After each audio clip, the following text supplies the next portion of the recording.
لیکن اب سوال یہ پیدا ہوتا ہے کہ ذوالقرنین سلیمان علیہ السلام تو اس قرآن کے نزول سے پہلے ہی گزر چکے،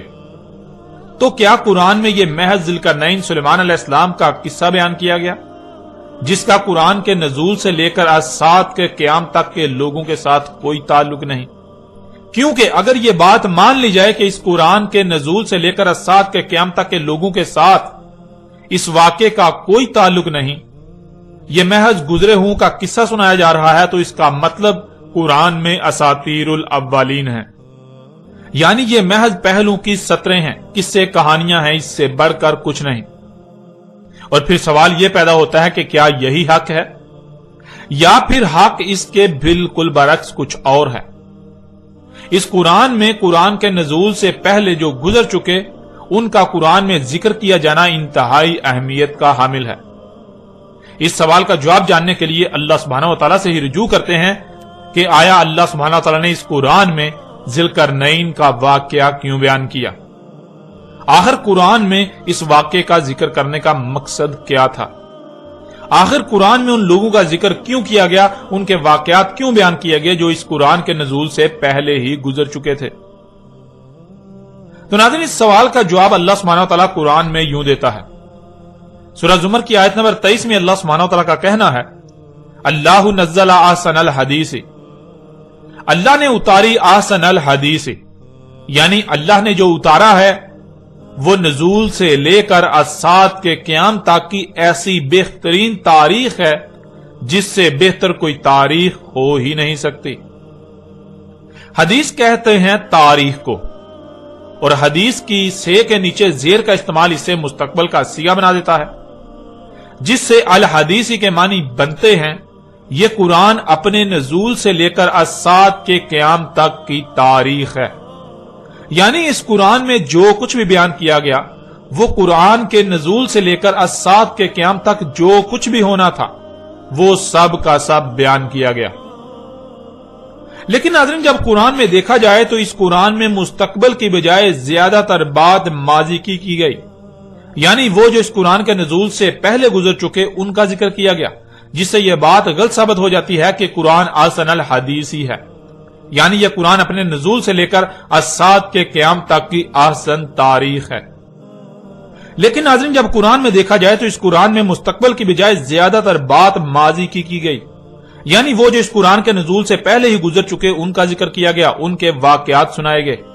ان کے واقعات قرآن میں درج ہیں، جس سے یہ بات غلط ثابت ہو جاتی ہے کہ قرآن احسن الحدیث ہی ہے، یعنی یہ قرآن اپنے نزول سے لے کر سات کے قیام تک کی احسن تاریخ ہے، ایسی بہترین تاریخ جس سے بہتر کوئی تاریخ ہو ہی نہیں سکتی۔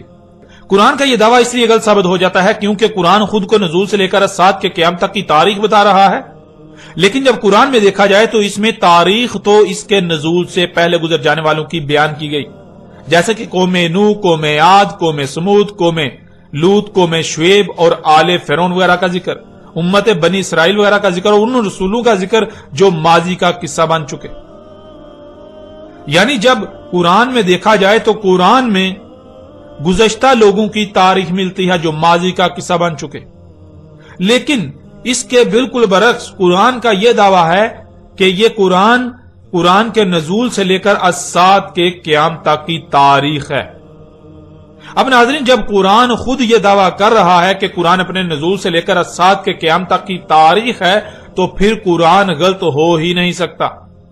بلکہ غلط تو وہ ہے جو ایسا سمجھ رہا ہے کہ قرآن میں مستقبل کی بجائے ماضی کی تاریخ بیان کی گئی،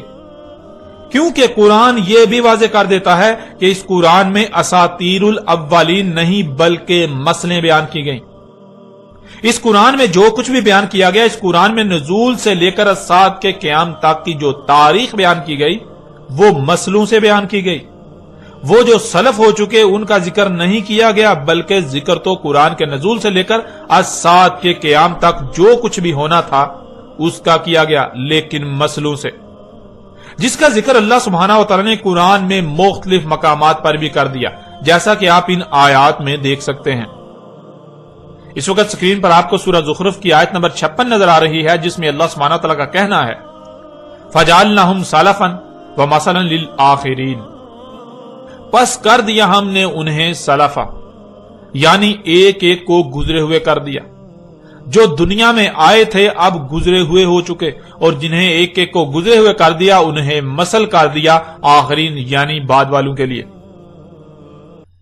ناظرین، یہاں سوال یہ پیدا ہوتا ہے کہ کن کو سلفہ کر دیا، یعنی جو بھی دنیا میں آئے ان میں سے ایک ایک کو گزرا ہوا کر دیا، وہ کون ہیں، کن کو کر دیا؟ اس آیت کے آخر میں لفظ آخرین آیا ہے جو کہ اولین کی ضد ہے، جس سے یہ بات بالکل واضح ہو جاتی ہے کہ اولین کو سلفہ کر دیا گیا. اس کے علاوہ بھی اگر آپ سورہ زخرف کی اس آیت سے پچھلی آیات کو دیکھیں تو آپ پر واضح ہو جائے گا کہ پیچھے اولین کا ہی ذکر کیا جا رہا ہے. یعنی اس قرآن کے نزول سے پہلے جو لوگ گزر چکے وہ نہ صرف گزر چکے بلکہ اللہ نے ان کو مسل کر دیا. کن کے لیے؟ اس قرآن کے نزول سے لے کر الساعۃ کے قیام تک آنے والوں کے لیے. اس آیت میں اللہ سبحانہ وتعالی نے یہ بات بالکل کھول کر اور دو ٹوک الفاظ میں واضح کر دی کہ اس قرآن کے نزول سے پہلے جو بھی دنیا میں آیا، خواہ وہ کوئی رسول تھا، امت تھی یا قوم، ایک ایک کو گزرے ہوئے کر دیا. اس قرآن کے نزول سے پہلے جو بھی دنیا میں آئے، جو اولین تھے ان کو گزرے ہوئے کر دیا، اور نہ صرف گزرے ہوئے کر دیا بلکہ انہیں مسل کر دیا آخرین یعنی بعد والوں کے لیے، اس قرآن کے نزول سے لے کر الساعۃ کے قیام تک آنے والوں کے لیے. ناظرین، یہ وہ وجہ ہے جس وجہ سے اللہ سبحانہ وتعالی نے قرآن میں کئی مقامات پر یہ بات بار بار واضح کی اور ہر پہلو سے واضح کی کہ اس قرآن میں ہر شے کو مسلوں سے بیان کر دیا گیا. اس قرآن میں مسئلیں بیان کی گئیں، نہ کہ اساطیر الاولین، جیسا کہ آپ سکرین پر نظر آنے والی آیات میں دیکھ سکتے ہیں.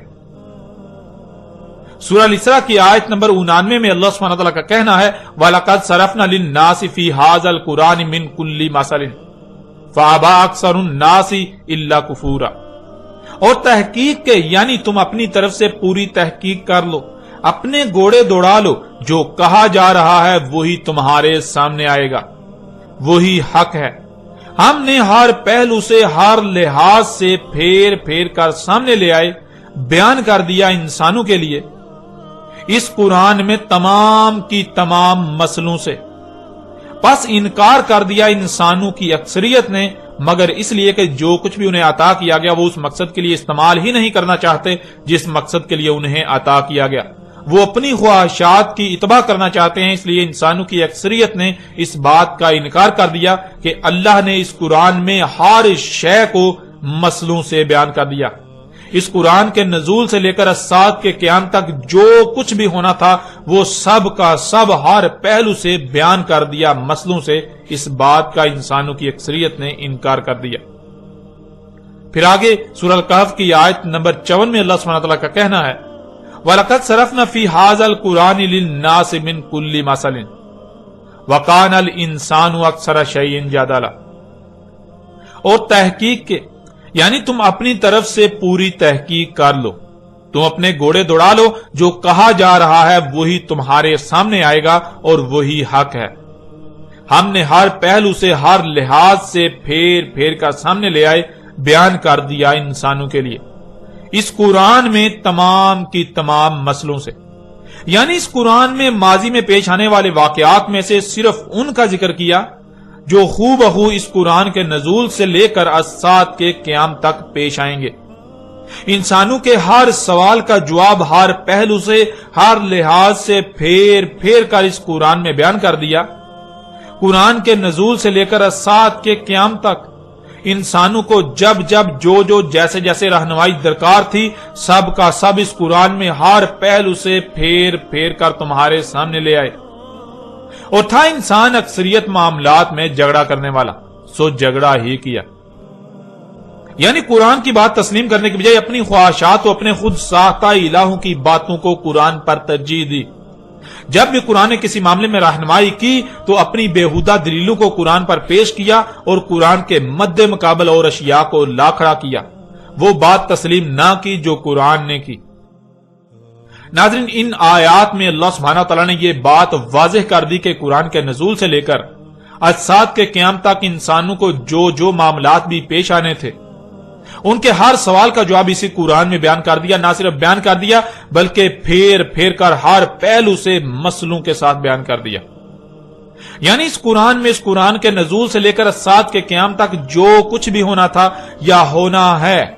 اس سب کی تاریخ پہلے ہی لکھ دی اور مسئلوں سے لکھی گئی۔ مطلب یہ کہ آپ اس قرآن میں دیکھتے ہیں بار بار جگہ جگہ وہ لوگ جو گزر چکے ان کا ذکر آتا ہے، بہت سے واقعات کا ذکر آتا ہے جو ماضی میں ہو چکے، جس سے بظاہر ایسا لگتا ہے کہ قرآن گزرے ہوں کی کہانیاں سنا رہا ہے۔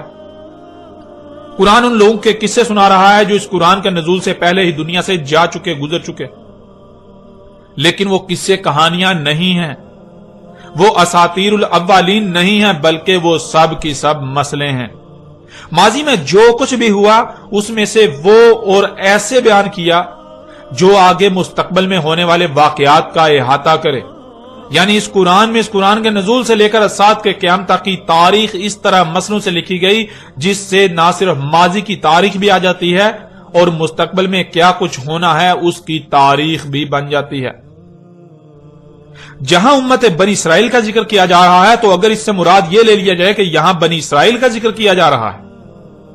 تو پھر جان لیں بنی اسرائیل تو گزر چکے، ماضی کا قصہ بن چکے۔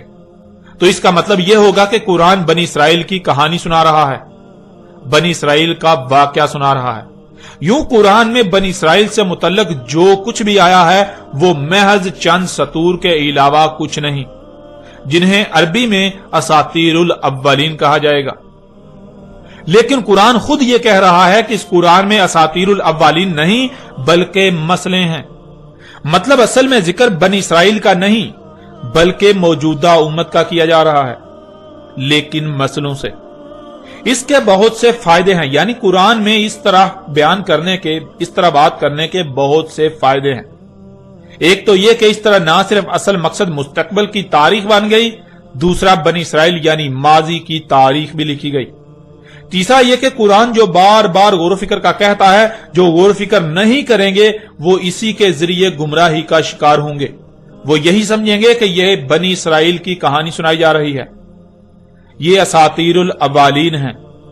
یہ جو اولین ہیں ان کی محض سطریں ہیں،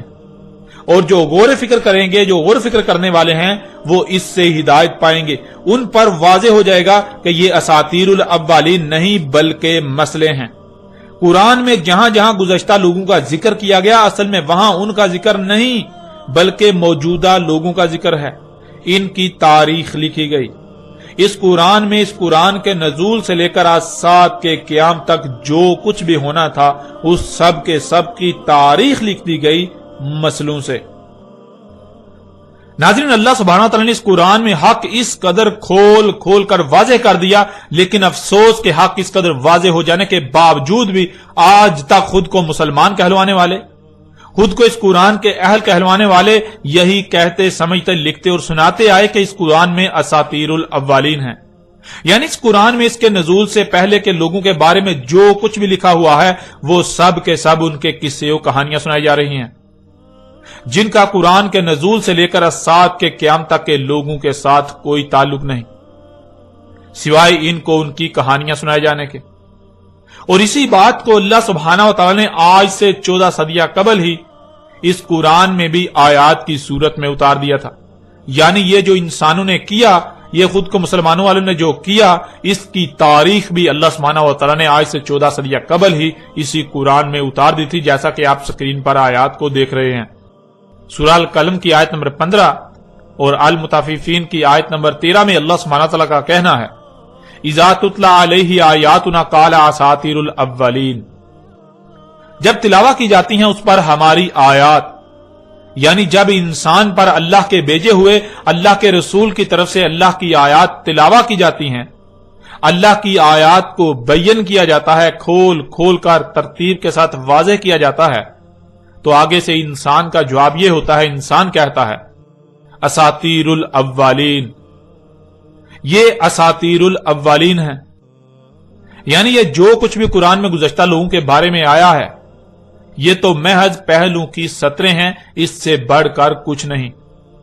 یہ تو ان کے قصے، کہانیاں، ان کے واقعات سنائے جا رہے ہیں جن کا موجودہ انسانوں کے ساتھ کوئی تعلق نہیں۔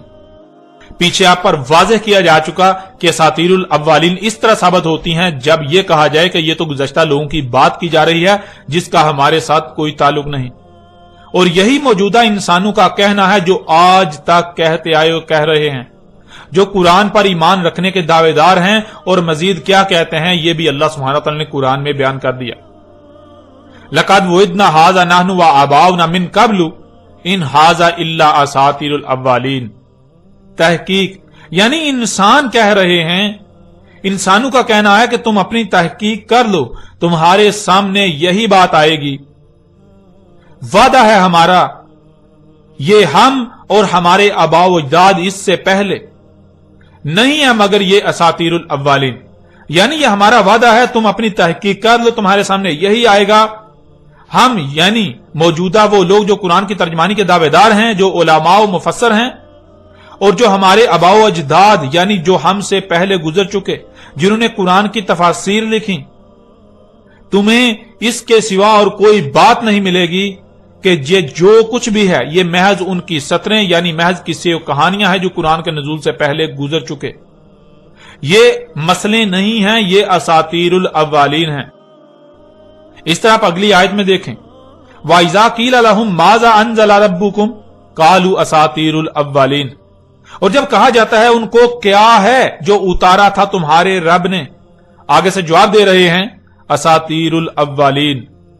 یعنی جب ان کو یہ کہا جاتا ہے، ان سے یہ پوچھا جاتا ہے کہ بتاؤ اس قرآن میں اللہ نے کیا اتارا، یہ جو قوم نوح کے واقعات ہیں، یہ جو قوم عاد کے واقعات ہیں، یہ جو قوم سمود کے واقعات ہیں، یہ جو قوم شعیب، قوم لوط، آل فرعون وغیرہ کے واقعات ہیں، بنی اسرائیل کا ذکر کیا گیا، یعنی قرآن میں جو گزشتہ ہلاک شدہ اقوام، گزشتہ لوگوں کا ذکر کیا گیا، اس قرآن کے نزول سے پہلے کے لوگوں کا ذکر کیا گیا، یہ سب کا سب کیا ہے؟ تو آگے سے ان کی طرف سے یہی جواب آئے گا، یہ یہی کہہ رہے ہیں کہ یہ اساطیر الاولین ہیں، یہ تو پہلے لوگوں کی محض سطور ہیں، اس سے بڑھ کر کچھ نہیں، یہ تو ان کے قصے و کہانیاں ہیں۔ پھر اس طرح اگلی آیت میں دیکھیں، سورہ انفال کی آیت نمبر 13، وَإِذْ تُتْلَىٰ عَلَيْهِمْ آيَاتُنَا قَالُوا قَدْ سَمِعْنَا لَوْ نَشَاءُ لَقُلْنَا مِثْلَ هَٰذَا إِنْ هَٰذَا إِلَّا أَسَاطِيرُ الْأَوَّلِينَ۔ اور جب ہمارا بھیجا ہوا رسول تلاوت کر رہا ہے ان پر ہماری آیات، یعنی ہماری آیات کو کھول کھول کر واضح کر رہا ہے، تو آگے سے ان کا یہ رد عمل آتا ہے، تحقیق سن چکے ہم، اگر ہمارا قانون ہوتا یعنی اگر یہی دین ہوتا ہمارے نزدیک تو ہم اس کے لیے یعنی دین کے لیے بالکل ایسے ہی کہتے جو تم کہہ رہے ہو،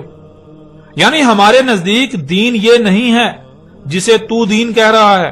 اگر ہم بھی اسے ہی دین سمجھتے جسے تو دین کہہ رہا ہے تو ہم بھی یہی سب کہتے جو تو کہہ رہا ہے کہ یہ مسئلے ہیں،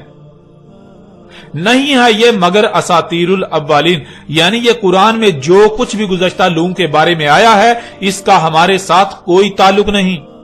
یہ دین نہیں ہے، یہ تو محض اولین کی سطریں ہیں، یہ تو قرآن کے نزول سے پہلے جو لوگ گزر چکے ان کے قصے و کہانیاں ہیں، ان سے بڑھ کر کچھ نہیں۔ ناظرین، آپ پر یہ بات بالکل کھول کر واضح ہو چکی کہ اللہ سبحانہ تعالیٰ نے اساطیر الاولین نہیں بلکہ اس قرآن میں مسلوں سے، اس قرآن کے نزول سے لے کر سات کے قیام تک کی تاریخ بیان کی۔ آپ ہر لحاظ سے بالکل واضح طور پر یہ جان چکے ہیں کہ اس قرآن میں اساطیر الاولین نہیں ہے بلکہ مسئلے ہیں۔ جہاں قوم نوح کا ذکر کیا جا رہا ہے تو وہ اصل میں قوم نوح نہیں بلکہ موجودہ قوم یعنی دنیا میں آباد موجودہ لوگ ہیں جن کا ذکر کیا جا رہا ہے قوم نوح کی مسل سے، کیونکہ قوم نوح تو اولین میں سے تھی، اولین کو سلف کر دیا گیا، اور نہ صرف سلف یعنی گزرے ہوئے کر دیا گیا بلکہ انہیں مسل کر دیا گیا آخرین یعنی بعد والوں کے لیے۔ جہاں قوم نوح کے الفاظ آئے ہیں تو وہاں اصل میں ذکر ان کی مسل موجودہ قوم کا ہے۔ اسی طرح قرآن میں جہاں جہاں اولین کا ذکر آیا ہے تو وہاں اصل میں ان کا ذکر نہیں، قوم عاد، قوم سمود، قوم لوط، قوم شعیب یا آل فرعون کا ذکر نہیں، امت بنی اسرائیل کا ذکر نہیں، بلکہ وہ تو تمہاری ہی تاریخ بیان کر دی گئی تھی مگر مسلوں سے۔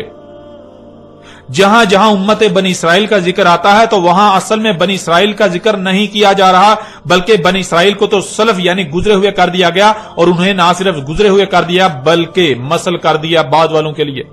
تو ذرا غور کرے، امت بنی اسرائیل تو سلف ہو چکی اور ان کی مسل کون سی امت ہے؟ ان کے بعد کون سی امت آئی؟ ان کے بعد کون ہیں جنہیں امت بنایا گیا جو ان کے بعد والی امت ہے؟